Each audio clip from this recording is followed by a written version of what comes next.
rikthyer drejt për së drejti pa humbur kohë, shkojmë në një tjetër lidhje. Këtë herë nga Kuvendi i Shqipërisë me kolegen e Siona Ekonomi ka një pauzë kuvendi pas debateve mes zëvendës kryeministres dhe deputetit të Partisë Mundësia Agron Shehaj. Por çfarë ndodhi në kuvend në këtë përplasje që solli përjashtimin e deputetit, ajo që nuk u pa gjatë transmetimit live? Përshëndetje Siona.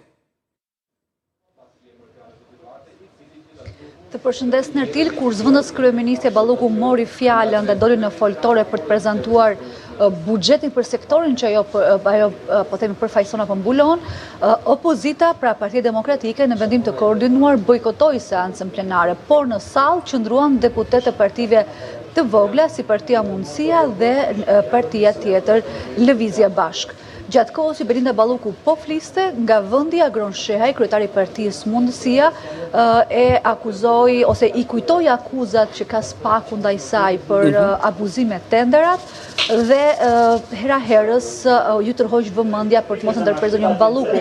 Zonja Balluku gjithashtu e akuzoi Titin Shehaj se nuk ka paguar prej kohësh punonjësit, gjë që bëri që të nxehnin tonet Agron Shehaj nga vendi, Belinda Balluku nga foltoria e parlamentit. Niko Pereshi i dha 3 herë paralajmërim zotit Shehaj që të mos ndërprisë zëvendës kryeministrën, në fund të përjashtoi. Por zoti Shehaj nuk pranoi të lëvizte nga kuvendi, nga salla plenare dhe filloi të transmetonte fjalën e tij në Facebook përmes telefonit.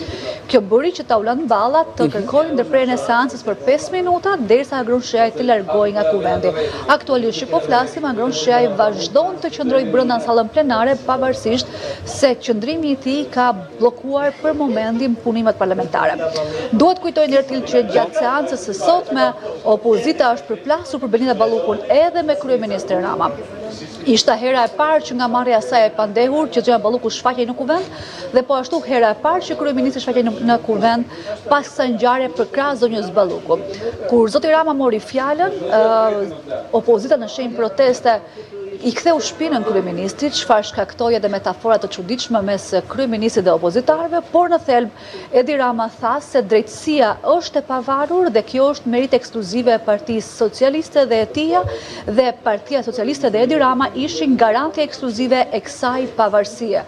Sikundërse Rama i doli për krah zonjës Balluku, për sa kohë injoroi shifrat e korrupsionit që pretendon opozita. Vetë zonja Balluku foli për herë të parë në parlament pas marrjes saj si e pandehur, duke thënë se do ta ndihte në diskrecion të plot hetimin ndaj saj deri në gjykimin në formë të prerë dhe se personalisht nuk do të bënte asnjë koment publik për çështjen dhe do të mbështeste drejtësinë e re si një prej produkteve më të rëndësishme të Partisë Socialiste dhe të Edi Ramës. Kujtojmë që sot është për diskutuar buxheti dhe paketa fiskale që janë çështje të rëndësishme, por çështja Balluku ka qenë themeli ose tema qendrore e debateve apo ngjarjeve të sotme në parlament. Niko, Siona, opozita me anë të kreut grupit parlamentar në fjalën që mbajti të zotit Bardhi paralajmëroi se nuk do t'jap voton për këtij projekt buxheti në parim. Seanca do të vijojë maraton sot edhe nesër?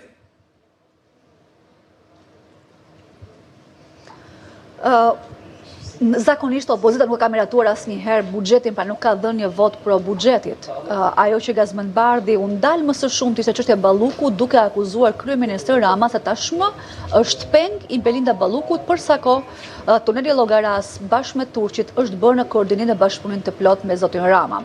Ndërkohë që sa i takon vijimit të seancës, ne kemi pritur në fakt gjatë çdo momenti tensionesh që ndoshta do të përdorë një situatë të caktuar për ta ndërprerë seancën. Nëse seanca do të shkojë normalisht, parashikimi është që të shkojë sonte deri në mesnatë dhe të vazhdojë nesër.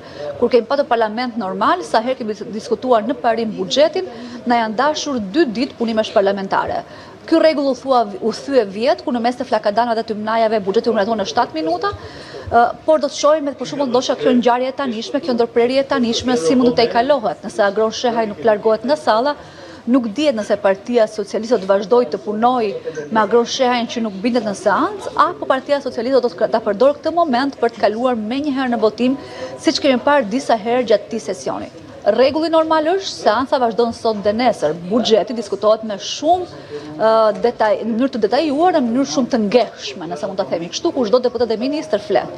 Por rastet e fundit na kanë treguar që ky rregull mund të prishet dhe kjo ngjarje që kemi bas shpine, pra përjashtimi i një deputeti, refuzimi i tij për dal nga seanca plenare pasi është përjashtuar dhe ndërprerja e seancës nga majoranca duke pritur që Agron Shehaj të largohet mund të jetë një rast që mund të na çojë pak më vonë në ndërprerjen e seancës dhe kalimin menjëherë në votim, por është një skenar ende i paqartë.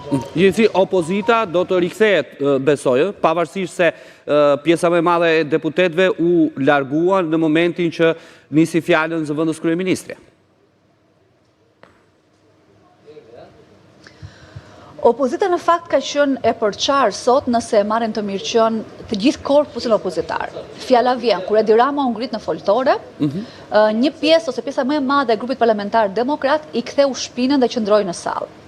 Por nuk bën kështu të gjithë. Në sallë ishte Josefina Topalli dhe kur Gazmend Bardhi urdhëroi këtë skenari me kthim shpinën ndaj kryeministit, Zoja Topalli, Luciano Boçi, Greta Bardeli, Genz Trazimiri e një sër deputetësh të tjerë u larguan nga salla plenare, pra nuk planuan të bëshin pjesë e këtij dekorit ose kësaj koreografisë, siç e quajti kreu i kuvendit, me një kthim shpina ndaj kryeministit që mund të merrte edhe kondicionet caktuara. Ndërkohë, nuk u bashkua Agron Shehaj, nuk u bashkua Erald Kapri, nuk u bashkua Redi Muçi, deputet të partive të vogla dhe të reja opozitare, të cilat i qëndruan Edi Ramës përballë. Ndërkohë, kur Zoja Balluku filloi të fliste, gjithashtu opozita ishte e përçarë me partitë e vogla opozitare të reja që qëndruan në sallë, pavarësisht se shkaktuan konflikte dhe grupin parlamentar demokrat që u larguan nga salla. Janë larguar nga salla, por nuk janë larguar nga kuvendi. Ka kafe dhe vendet tjera ku ta rrinë në këto raste derisa të rikthehen sërish. Kështu që janë ende në kuvend, me siguri nuk kanë ndonjë interes që përveç se Zoja Balluku të mbaroj fjalën të mos kthehen më në seancë plenare. Dhe pse largimi i tyre kur Zoja Balluku mori fjalën ishte pak absurd për sa kohë, për shumë seanca me radhë. Ata kanë protestuar edhe në parlament, po edhe në komisionet parlamentare, pse Zonja Balluku nuk vjen të jap llogari për aferat për të cilat ajo është marrë e pandehur. Dhe sot që e patën Zonjën Balluku përballë, në vend që të kërkonin atë llogari që kishin kërkuar t'ia kërkonin ose ta zhvillonin në komisionet dhe në seanca më herët, ata u larguan në kafet e parlamentit. Por vijimin do ta shohim. Se më bëri përshtypje gjatë kohës që po fliste Zonja Balluku, për shembull, i vetmi deputet i Partisë Demokratike që ishte në sallë ishte Luciano Boçi. Ka qëndruar jashtë le të themi grupit apo se ishte në radhë për të folur pas Ballukut? Do duhet ta pyesim për këtë, ai nuk bën pjesë të grupi që po themi rebelohet ndaj vendimit të partisë. Ajo që duhet të shënoj është që zoti Boçi gjithashtu nuk ishte në sallë, nuk ishte pjesë e grupit që pranoi t'i kthente shpinën kryeministrit, por ndoshta ai ka qëndruar aty për të marrë fjalën pas zonjës Balluku, ose ndoshta nuk ka qenë fort i qartë se çfarë kishte organizuar grupi, ngret për të diskutuar me të, sepse mbajti këtë lloj qëndrimi. Ndoshta e kanë lënë aty me ndonjë mision të caktuar të paqartë, se nuk di ta kuptoj tani strategjinë që mund të ketë pasur PD-ja, por siç e thash, korpusi opozitar në tërësi, por edhe grupi parlamentar demokrat në vetvete, sot nuk ka qenë unifikuar në aktet simbolike që ndërmori në seancë plenare. Akte që gjithsesi kanë synuar të mos shkaktojnë, të jenë akte simbolike aq sa të mos ndërpritet seanca plenare. Gjë që e shkaktoi, po themi, Agron Shehaj me atë që bëri me replikën mbi fjalën ose të folur nga vendi ndaj zonjës Balluku. Edhe në pyetjet fundit tensiona kryeministri ka ikur, besoj, nuk e di nëse ka informacion do kthehet prap sot pasdite apo nesër në kuvend, dhe cilat ishin reagimet e kryeministrit Rama apo edhe deputetëve të tjerë të majorancës momenti ku kreu i qeverisë dolin foltore dhe deputetët e opozitës kthyen shpinën.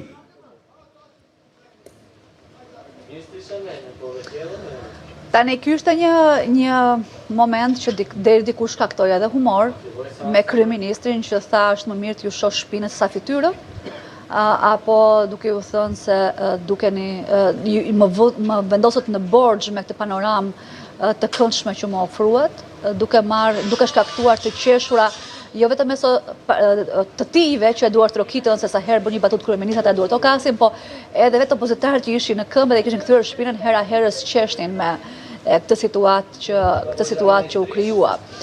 Kryeministri në përgjithësi foli pak për buxhetin, duke u dhënë më shumë hapësirë ministrave që kur të marrin fjalën të përcaktojnë çfarë është prioritet për sektorët e tyre. U mor pak për të folë më së shumti për atë që janë rritje pensione dhe rritje pagash dhe rritje pagës minimale, që janë prioritetet kryesore ose krenaria e tij në këtë buxhet, dhe pastaj u mor shumë tek suportimi i drejtësisë së re, pra fondet për drejtësinë e re, dhe në mënyrë tangenciale foli për akuzat ndaj Ballukut, duke injoruar ato, duke thënë se është shumë mirë që drejtësia ka këtë lloj kurajoje, që drejtësia është kështu sepse unë jam garanti pavarësisë së saj, duke mos dhënë asnjë koment për Belinda Ballukun drejt për drejt, kur e pyetën deputet të caktuar opozitar nëse po jep apo jo një mburoj politike asaj, duke mbajtur si numri 2 i qeverisë, teksa është marrë në nënhetim zyrtarisht nga Spaku dhe për shkeljet barazisë në tendra tunelin Llogaras, një aferë denoncuar në fakt publikisht për herë të parë nga ish zëvendës kryeministri i parë, i cili është tashmë në arratim. Kryeministri është larguar pasi ka mbaruar fjalën, pra menjëherë kur Gazmend Bardhi mori fjalën pas tij, kryeministri është larguar, nuk presim që ai të rikthehet në parlament.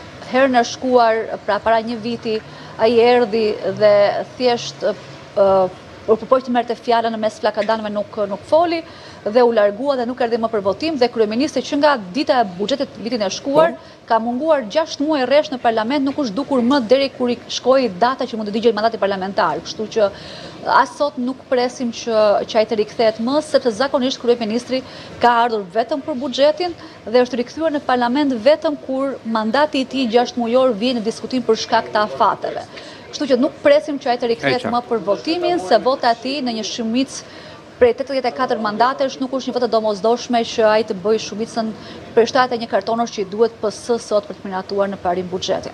Faleminderit Esiona Konomi për këtë raportim të drejt për drejt nga Kuvendi. Në momentin që do të rinisë seanca, ne do të rikthehemi live nga Kuvendi i Shqipërisë. Por ka pasur një debat pak minuta më parë në Kuvendin e Shqipërisë. Kemi edhe pamjet, do i shohim nëse edhe dëgjojnë edhe nëpërmjet audios mes Taulant Ballës dhe Agron Shehajt.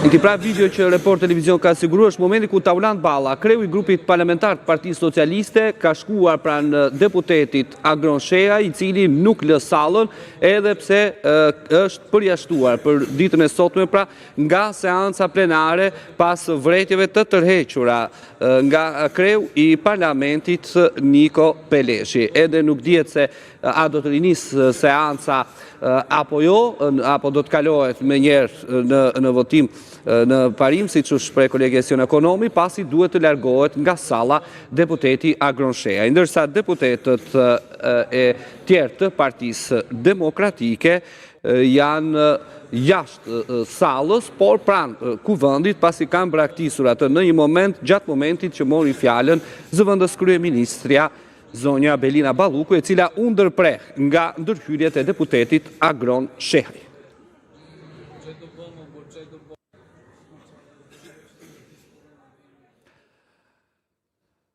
Ishte kryeministri Sali Berisha për herë të parë dha llogari para SPAK për krimin shtetëror të 21 janarit, ku 4 protestues u vranë në bulevard në 2011 me plumbat që u derdhën nga kryeministria. Edhe sot, pas gati